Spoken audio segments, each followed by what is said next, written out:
বিসমিল্লাহির রহমানির রহিম। হযরত বাররা ইবনে আজিব রাদিয়াল্লাহু হতে বর্ণিত, রাসূল সাল্লাল্লাহু আলাইহি সাল্লাম বলেছেন, নিকৃষ্টতম সুদ হইল নিজ মুসলমান ভাইয়ের ইজ্জত নষ্ট করা। আমরা সুদ বিষয়ে আগে অনেক ওয়াজ মাহফিল শুনেছি এবং ওয়াজ শুনেছি যে সুদ হচ্ছে মায়ের সাথে জিনা করার সমান অথবা শূকরের মাংস খাওয়ার সমান। আজ একটি হাদিস পড়তেছি, সে হাদিসে বলা হয়েছে যে সুদ একটি কবিরা গুনাহ থেকেও বড় গুনাহ ও সুদ একটি নিকৃষ্টতম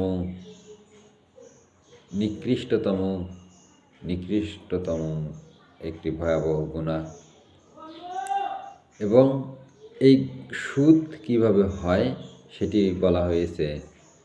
সেটি বলতে একটি হাদিস হচ্ছে, রাসূল সাল্লাল্লাহু আলাইহি সাল্লাম, নিকৃষ্টতম সুদ হলো মুসলমান ভাইয়ের ইজ্জত নষ্ট করা। তাহলে মুসলমান ভাইয়ের ইজ্জত নষ্ট করা হচ্ছে একটি সুদ।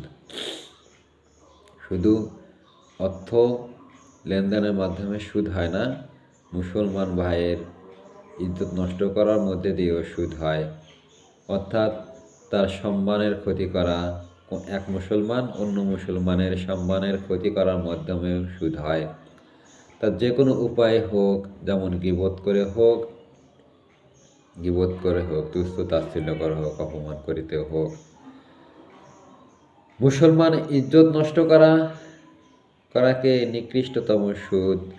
এই কারণে বলা হয়েছে যে যেভাবে সুদের মাধ্যমে অপরের মাল নাজায়েজ পন্থা নিয়ে তার ক্ষতি করা, নাজায়েজ পন্থা। আমরা যদি এক মুসলমান ভাইয়ের মাল সামানা যদি বৈধ পন্থাও থাকে, তা যদি আমরা নাজায়েজ পন্থা করি, তাহলে কিন্তু এটা সুদ হবে। অর্থাৎ অন্যের মানহানি, সম্মানহানি করা একটা সুদ পন্থায় আসে, ক্ষতি করা।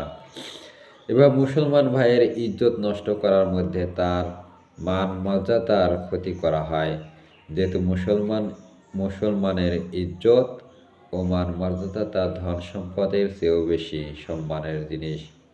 এই কারণেই ইজ্জত আবরু নষ্ট করাকে নিকৃষ্টতম সুদ বলা হয়েছে। তাহলে মান সম্মান, ইজ্জত এক মুসলমান